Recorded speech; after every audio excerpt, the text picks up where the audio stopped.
Howdy everyone, it's me once again, the one and only Killer Dan. And today, as you can see, I'm bringing back again my Disney movie marathon. So, again, didn't really expect to do it this soon, really.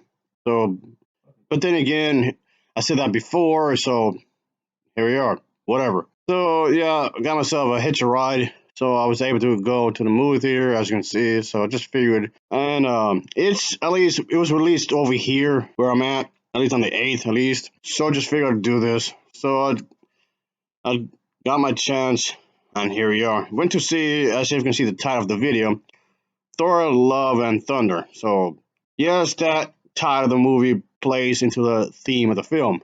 So it's not just random name for random sake. And quick thing, folks, I want to make this real quick. Not that I'm trying to interject politics into my movies. I could always separate the two, you know. But yes, even before the film reached production, yes, people were already bitching about the fact that there was a female Thor. Yeah, really, people were already. This goes way back to the third movie that they were making, so there were rumors spreading around that this was going to eventually happen. So, what the hell? Newsflash, this already existed within the comics way before Marvel did the thing with Disney and whatnot. So I don't get it. What was the half puff about? Just okay, people claiming that it's going extremely woke or whatever. But okay, just because people assume that it was gonna do like a gender swap or whatever. But okay, that's not what happened here. Obviously. Okay, I just thought I'd just clear that up real quick. So all right, folks, I made it to the theater. Anyway, as I was saying, folks, this just came off like a pretty good excuse just to go out and do something, even if it's for a little while. And yeah, and that's the thing.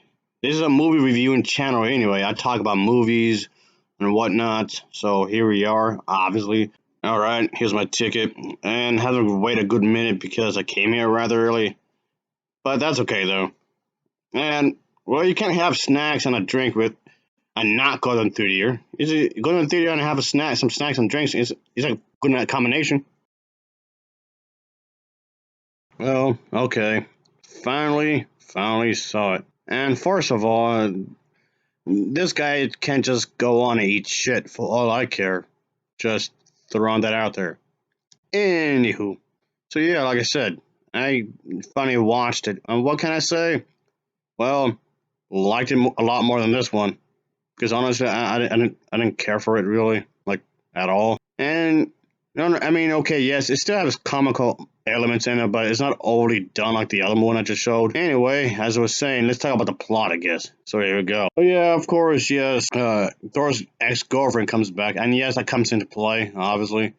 But there's like this god destroyer guy that's in the film, and of course, he's gonna be a tough individual. He's really strong. He found a way to get this access to this sword, and this sword is specifically aimed to kill a certain type of powerful individuals. And yes, as a result, Thor has to pretty much have a team set up and go out and just defeat this guy the best he could. But of course, that's easier said than done. And yeah, the thing is that he wants to go to this specific area to make a wish. And of course, this goes to the whole ordeal with the fact that it's not an easy life. And of course, there's Zeus is in here, and yeah, it's part of the journey that they have to go through. And but the thing is that girlfriend, yeah, ex-girlfriend plays a major part and whatnot. And the thing is that the other people who were helping Thor in this movie, yeah, pretty much had to leave and do their own thing.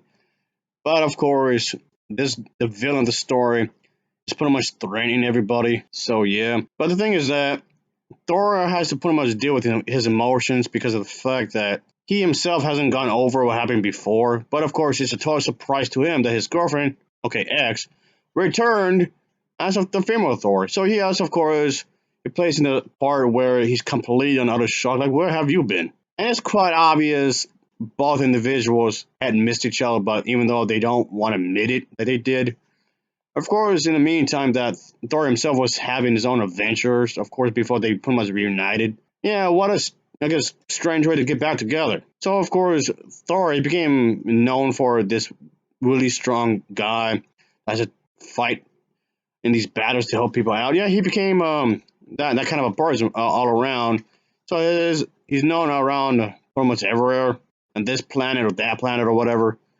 So that's going on. So yeah, this is definitely a way for the team to tell them, we got to do, but you have to, look at yourself because the thing is that one of his teammates tells it's better to feel shitty than nothing at all, to feel empty, and of course it's from this guy that advised him that at least you would try to do something that nothing at all. Yes, of course, like I was saying, comes into play in the overall story with this woman, and I can see why they want to choose this character to be having some focus on. And that's a surprising route that they went with this character, his ex. I mean, and yeah, it's serious. I mean, it's really serious. But I don't want to spoil it too much, really.